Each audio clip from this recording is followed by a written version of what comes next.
This isn't just a building, it's a billion-dollar promise.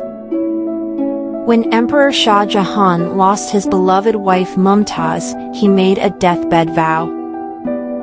20,000 artisans worked for 22 years. Over 1,000 elephants hauled marble from 200 miles away. The minarets lean outward to survive earthquakes. The calligraphy uses optical illusions. Single flowers contain 60 precious stones. Shah Jahan was imprisoned by his own son, forced to gaze at his creation from a distant fort for 8 long years. Today, they lie side by side, reunited forever in this monument to eternal love.